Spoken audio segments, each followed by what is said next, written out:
Practice Listening Test 4. Turn to Section 1 of Practice Listening Test 4. Section 1.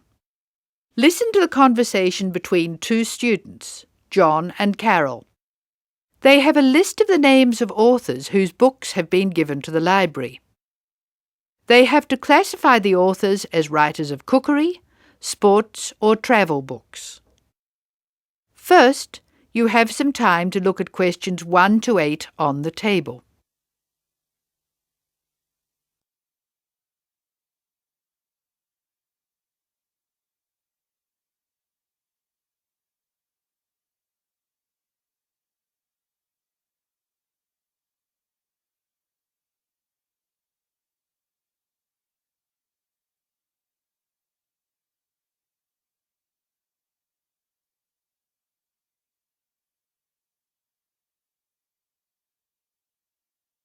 You will see that there is an example which has been done for you.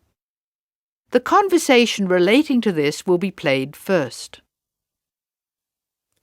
This is a great collection of books, isn't it? Very impressive. Who gave them to us? Apparently the donor was a book reviewer. There are a lot of books about sport. Here's one, My Life in Cricket. Well, that's certainly sports. Who's the author? Peter Adams. He also wrote Journeys Through Spain. Did he? Peter Adams writes books on both sports and travel, so ST is written against his name. Now we shall begin. You should answer the questions as you listen because you will not hear the recording a second time. Now listen carefully and answer questions 1 to 8. This is a great collection of books, isn't it? Very impressive. Who gave them to us? Apparently the donor was a book reviewer. There are a lot of books about sport. Here's one, My Life in Cricket. Well, that's certainly sports. Who's the author? Peter Adams. He also wrote Journeys Through Spain. Did he? Next one is Stephen Bow. He wrote Summer Barbecues, Cooking for Singles, Dinners by Candlelight. Anything else? No. Do you have anything by Pam Campbell? Wanderings in Greece, My Life in Russia, Travels in the Amazon, and Pam Campbell's Guide to a Successful Trip. Sounds like she got around. My next one is C. Ketzik. He has a list of books about football, the World Cup, Heroes of the World Cup, Playing with the Round Ball, Soccer for Everyone. That's enough. He was a one-topic writer. Ari Hussein, however, wrote about cooking and travel. His series of cookbooks is called Living and Cooking in Spain, Living and Cooking in China, Living and Cooking in Brazil. He's been everywhere. I've got a specialist here, Sally Innes on tennis. Here are some of her titles: Improve Your Serve, Tennis for Everyone, Tennis Forever. Meg Jorgensen has 3 books, one in each category: Cooking for Health, Sport is Good for You, and Travelling in Australia. A varied talent. Who's next? Bruno Murray. He wrote children's books, a whole series called A Child's Guide to, and then the name of the city. Oh, you mean like A Child's Guide to London? Yes, that's right. He seems to have stayed in Europe. Ruby Lee, however, has just one book. It's called The Emerald Isle, and it's all about Ireland. Apparently she went around Ireland on foot. Jim Wells wouldn't like that. His books are all about motor racing. Nice photos of old racing cars. Don't you love the goggles on the driver? They do look strange, don't they? I think we're nearly finished. What did Helen Young write?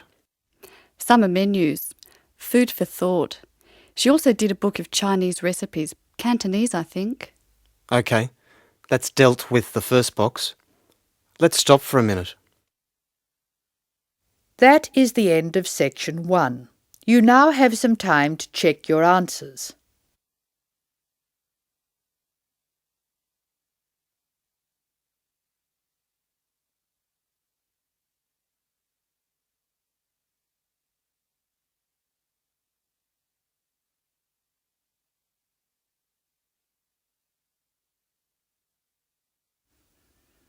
Now turn to Section 2.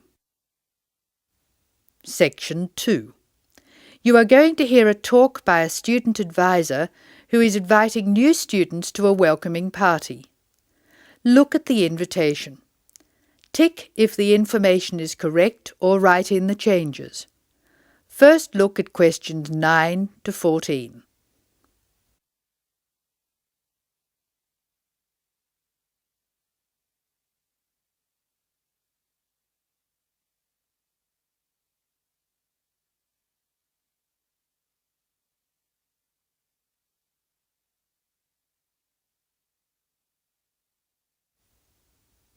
As you listen to the first part of the talk, answer questions 9 to 14.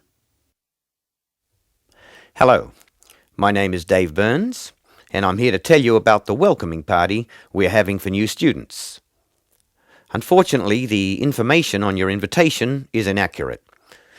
We didn't have enough time to print new invitations, so I'll have to ask you to make changes. To start with, this isn't a welcoming lunch, it's a dance party. However, the next line is true.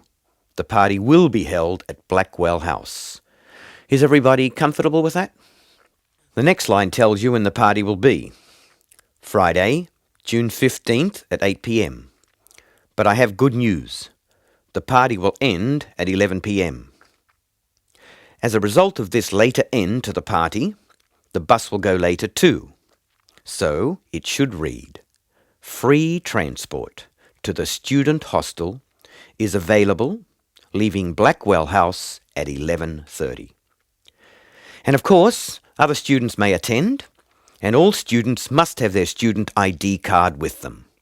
I hope you can come to the welcoming party. It's a really good way to get to know other students and to learn what it's like to live in this city and to study here. Just one final change. Please let us know by Thursday if you can come. Now listen while Dave Burns gives instructions for students who are going to travel by car to the party. First look at questions 15 to 18.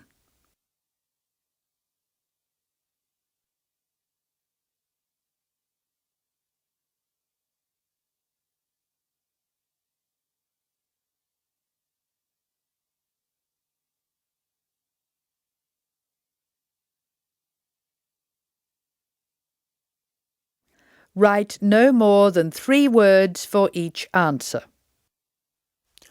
Some of you may prefer to travel by car, but I have to warn you about some changes to the roads. You will find there is a lot of new road work on Smith Street. The work will not finish for a long time, so we can be sure that Smith Street will be a problem. If you are coming from the city, you will be able to travel easily until you get to Blackwell Street, just near the college. As you know, Blackwell Street is very long. You should avoid the corner of Blackwell Street and Jones Avenue, because they are laying telephone cable. However, you can take a detour and avoid Blackwell Street altogether. The best thing to do is to pass the roundabout and take the first road on your left, which is Brown Crescent. Brown Crescent will lead you into the college grounds, so that's easy. I hope everyone has a great time. Bring your friends, and we'll see you on Friday. Oh, one final reminder. It's best to use the side door. The front door may be locked at 7, so come to the side. See you on Friday. That is the end of section 2. You will now have some time to check your answers.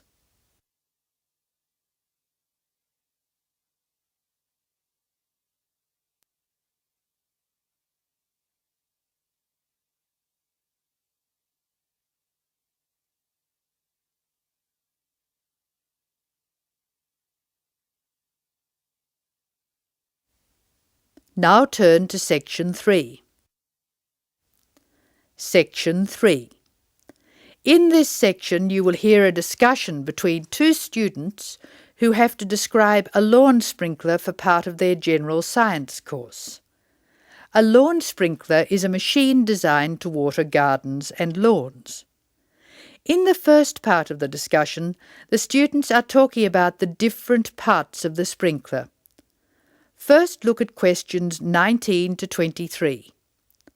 Note the example that has been done for you.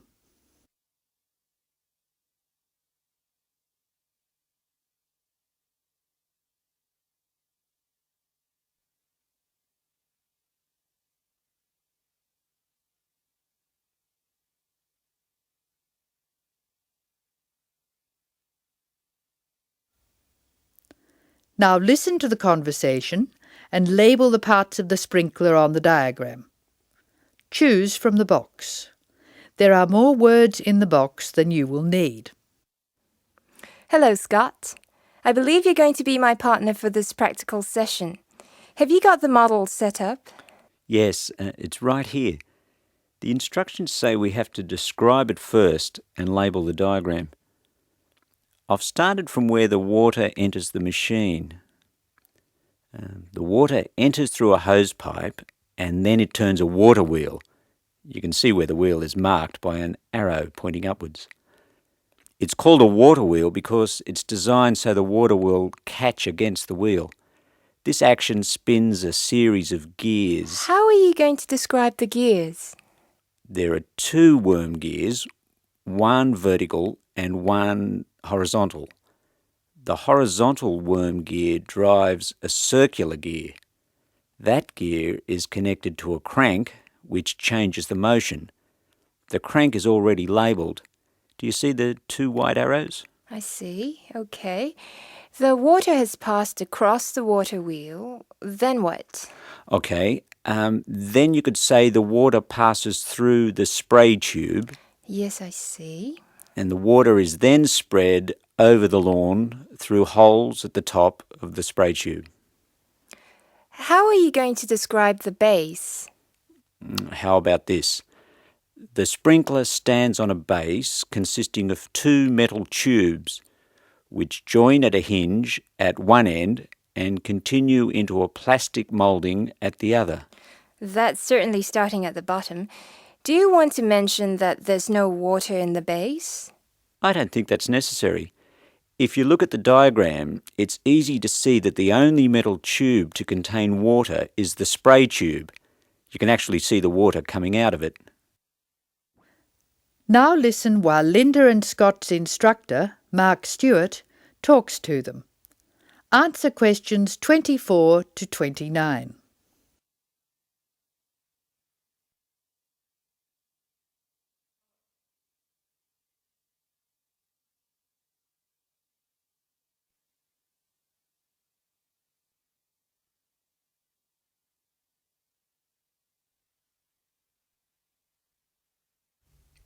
Hello, Scott, Linda.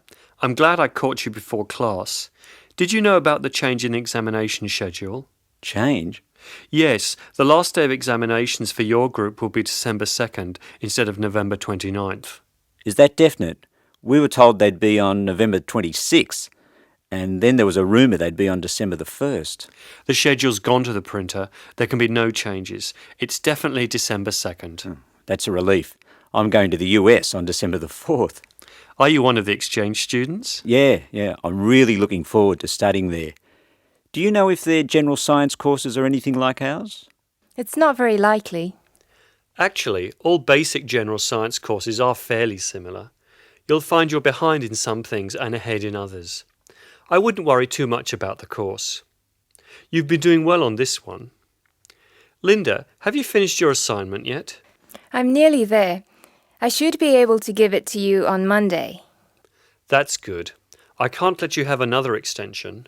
I was really grateful for the extra time you gave me. That was a really big assignment. Well, I'll expect it next week. Now, would you like to hear the details of the timetable? Oh, yes, please.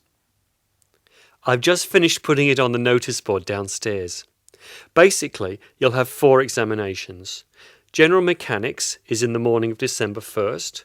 Physics and Maths are on the afternoon of the same day. Communications and English are on the morning of December 2nd, and Earth Sciences in the afternoon. All over in 2 days.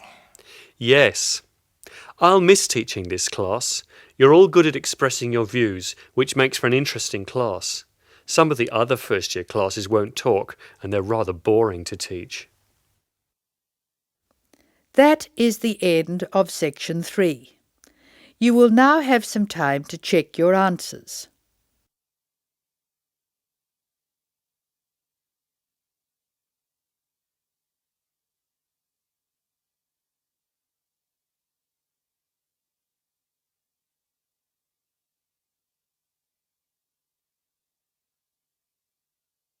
Now turn to Section 4. Section 4.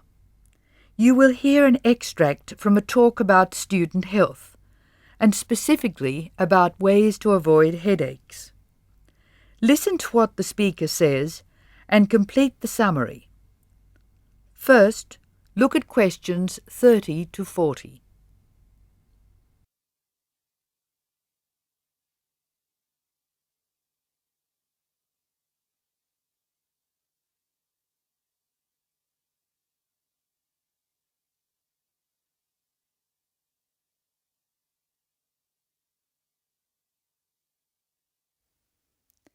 As you listen to the talk, answer questions 30 to 40. Complete the summary. Use words from the box. There are more words in the box than you need. Some words may be used more than once. Hello, welcome to the Student Orientation Programme. Today's session is on health issues, and this talk is about headaches and how to avoid them. It may surprise you to hear that headaches are often caused by hunger. In fact, one study suggested that 70% of headaches are related to hunger, which makes it the principal cause. The advice is simple: eat 3 meals a day and try to keep to a fairly regular schedule of meals. People associate noise with headaches, and for most of us, excessive noise creates the conditions for a headache. Very loud noise is unpleasant, and people usually remove themselves from it. Having said that, younger people tend to tolerate noise better than their elders, so I may be leaving noisy places far earlier than you. Just remember that exposure to too much noise may predispose you to a headache. Of course, we all associate headaches with studying. In fact, the headache probably doesn't come from the studying so much as from being tense. When we study hard, we often hunch over our work. Try raising your shoulders and tensing them, and now relax. Can you feel how much more comfortable a relaxed stance is? Another thing, it's very important to check that you are working in a good light. It will not actually hurt your eyes to work in a bad light, but it will make you tired very quickly, and is very likely to give you a headache. What's more, if you have the book flat on a desk in front of you, it'll be harder to read, and you'll have to hold your head at an odd angle. It is wise to have a book rest, which raises the material you are reading 45 degrees to the desk. This will help reduce your chance of a headache. Try to relax before bed, so that you will be relaxed when you try to sleep. A soak in a hot bath may be helpful. It's also important to really sleep when you go to bed.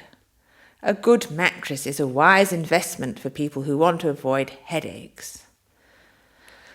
This talk seems to keep coming back to tension. Tension may cause you to chew too forcefully, clench your jaw, or grind your teeth, and this in turn may lead to headaches.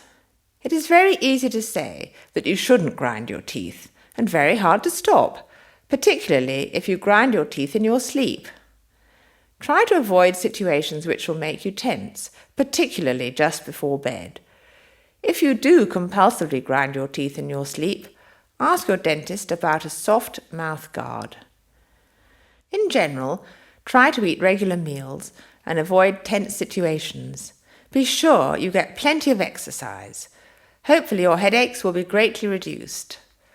One other thing I should point out, avoid smoky rooms and cars. Such places certainly encourage headaches, and the smoke may be doing you quite serious long-term damage. That is the end of section 4. Now you have some time to check your answers.